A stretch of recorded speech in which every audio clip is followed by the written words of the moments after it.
Hello everyone आज आम शिखा multiplication जेनटा कि 3 डिजिट नंबर मल्टीप्लिकेशन मतलब 3टा डिजिट ऊपर थी और 3टा डिजिट तले थिबा।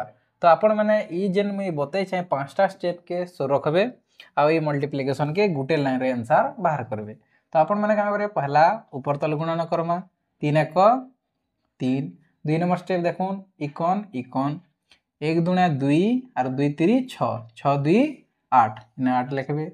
3 नंबर स्टेप इटा कौन के कौन आरु ऊपर तल तो 1 1 1 3 3 9 9 1 10 2 दूने 4 10 और 4 14 14 बोले 4 लिखबे आते रखबे 1।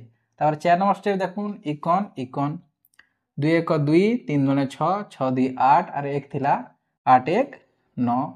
तापर 5 नंबर स्टेप लास्ट जेनटा ऊपर तल 3 1 3 तो इटा है जिबा ई क्वेश्चन आंसर जेनटा कि 123 गुणन 321 आंसर 39483।